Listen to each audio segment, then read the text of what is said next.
पाकिस्तान के ठिकानों पर हमला करने के बाद भारत ने जिस तरह से पाकिस्तान के अंदर तबाही मचाई, उसे पाकिस्तान अब दशकों तक नहीं भूल पाएगा। इंडियन एयरफोर्स और आर्मी ने पाकिस्तान के सैनिक ठिकानों, उनके एयरबेसेस और हथियारों को बड़ा नुकसान पहुंचाया।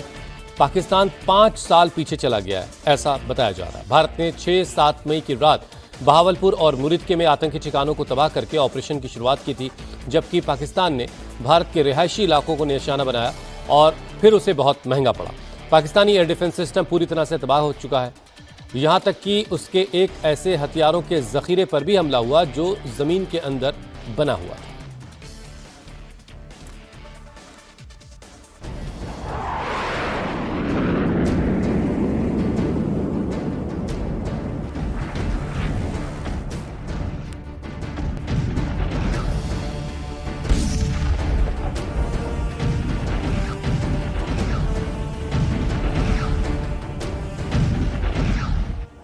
सात मई की रात ऑपरेशन सिंदूर की शुरुआत हुई। पहले दिन भारत ने पाकिस्तान में मौजूद 9 आतंकी ठिकानों पर हमला करके उन्हें बर्बाद कर दिया। इसके बाद अगले 4 दिनों तक जो हुआ, उसका दर्द अब पाकिस्तान अगले 5 साल तक झेलने वाला है, क्योंकि इस दौरान भारतीय सेना के एक्शन से वहां इतनी तबाही हुई है कि जिसे दुरुस्त करने में पाकिस्तान को कम से कम 5 साल लगेंगे। इस टाइमलाइन से समझिए कब क्या हुआ। 6 और 7 मई की रात भारत ने पाकिस्तान में मौजूद आतंकी अड्डों को तबाह किया। 8 मई को पाकिस्तान ने भारतीय शहरों को निशाना बनाकर ड्रोन और मिसाइलों से हमला किया, जिसे भारतीय एयर डिफेंस सिस्टम ने नाकाम कर दिया। 8 मई को पाकिस्तानी हमले के जवाब में भारत ने लाहौर के पास मौजूद एयर डिफेंस सिस्टम को तबाह कर दिया। 8 मई को इंटरनेशनल बॉर्डर और एलओसी पर जमकर फायरिंग हुई। 9 मई को भी इंटरनेशनल बॉर्डर से लेकर एलओसी तक जमकर फायरिंग होती रही। पाकिस्तान रिहायशी इलाकों को निशाना बनाता रहा। 10 मई को टेंशन उस वक्त बढ़ गई जब पाकिस्तान ने पंजाब और दिल्ली को निशाना बनाकर हथफ-2 मिसाइल से हमला करने की कोशिश की। इसके बाद हुई जवाबी कार्रवाई पाकिस्तान को भारी पड़ी। इंडियन एयरफोर्स के फाइटर जेट्स ने पाकिस्तान के 11 एयरबेस को तबाह कर दिया। इसके बाद पाकिस्तान घुटनों पर आया और सीज फायर की मांग करने लगा। पाकिस्तान को सबसे बड़ा नुकसान उसके एयर डिफेंस सिस्टम का हुआ। न्यूज एजेंसी ANI की रिपोर्ट के मुताबिक एयरफोर्स के हमले में पाकिस्तान के रेडार कवरेज के कमांड और कंट्रोल सिस्टम बर्बाद हो गए। लाहौर के पास मौजूद चाइनीज एयर डिफेंस और अटैक सिस्टम HQ-9 बुरी तरह तबाह हो गया। इसका नतीजा ये हुआ कि पाकिस्तानी जेट्स को रास्ता दिखाने वाला कोई नहीं बचा। मुरीद के नूर खान और भोलारी एयरबेस का सारा सिस्टम तबाह हो गया।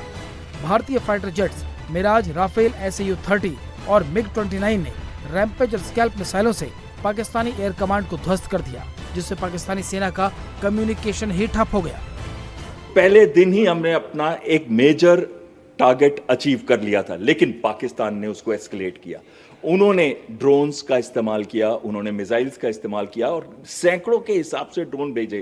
टोटल 2 दिन में उन्होंने 600 ड्रोन भेजे, लेकिन हमारी इंटीग्रेटेड एयर डिफेंस सिस्टम ने एकदम ढाल की तरह खड़ी रही, जिसमें दोनों चीजें थी जो इंडिजिनस थी। एक तो आकाश तीर, आकाश जो एयर डिफेंस वेपन सिस्टम है हमारा, और साथ में हमारा integrated air command and control system. इन्होंने मिलकर एक ऐसी ढाल बनाई कि उनके ड्रोन्स कुछ भी नहीं कर सके। उसके बाद हमने उनके लेवल पे डोमिनेट किया। उनके जो कॉन्फ्लिक्ट स्पेक्ट्रम पे वो ऊपर आ गए थे, उन्होंने मिलिट्री और सिविलियन टारगेट्स को अटैक किया था। हमने उस लेवल पे जाके उनको डोमिनेट किया। हमने उनके 11 से 12 एयरफील्ड्स को अटैक किया और तबाह और बर्बाद कई एयरफील्ड्स और उसके इंफ्रास्ट्रक्चर को किया।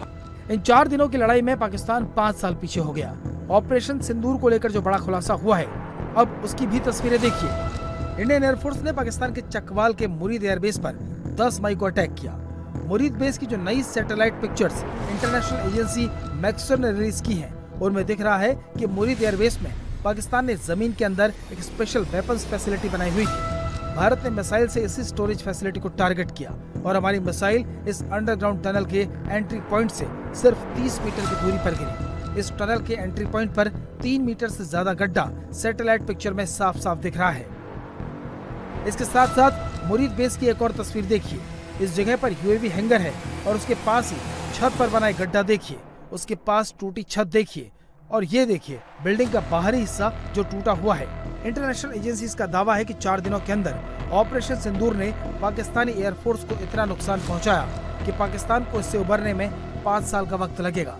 हमने नूर खान को हिट किया, हमने मुरीद को और साथ में सरगोदा को हिट किया, जो कि उनके कमांड एंड कंट्रोल सेंटर्स थे, यूएवी और जैसे अनमैन्ड एरियल व्हीकल्स के जो बेसिस थे, जैसे मुरीद था। और साथ में हमने हिट किया उन एरियाज को, रनवेज को, जो हमने तबाह बर्बाद किए, जो बिल्कुल ही किराना हिल्स के पास थे। यानी कि हम उनको मैसेज दे रहे थे कि देखो हम यहां तक पहुंच सकते हैं, तो बहुत ही पास में जो आपके स्ट्रेटेजिक वेपन सिस्टम्स हैं, न्यूक्लियर वेपन सिस्टम्स हैं, उस पे भी हम हमला कर सकते थे। ये स्ट्रेटेजिक मैसेजिंग था।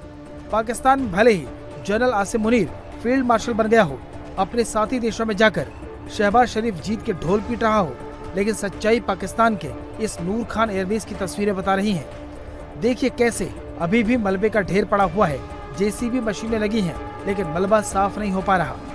नूर खान को जब हमने हिट किया तो हमने उनके पॉलिटिकल सिस्टम को हिट किया, हमने उसके मिलिट्री हेडक्वार्टर्स को हिट किया स्ट्रेटेजिक मैसेजिंग में, और साथ में उनकी जो न्यूक्लियर कमांड अथॉरिटी, जो स्ट्रेटेजिक प्लान्स डिवीजन बिल्कुल साथ में 10 किलोमीटर दूर है। ये मैसेज सबके लिए था कि देखो भारत घुस के भी मार सकता है, मारता है तो बताता है, और बताता है तो पूरे विश्व को जागृत करता है पाकिस्तान के खिलाफ। नूर खान एयरबेस पर मिली यही वो गहरी चोट है जिसका जिक्र शहबाज शरीफ 10 बार कर चुके हैं। एक्सपर्ट का अनुमान है कि इन हमलों में पाकिस्तान को 6 से 7 बिलियन डॉलर का नुकसान हुआ है। इसकी भरपाई करना पाकिस्तान के लिए फिलहाल मुश्किल है। वहीं चीन अपनी ब्रांड इमेज को बचाने के लिए सोशल मीडिया पर झूठे दावों से भरी पोस्ट का सहारा ले रहा है।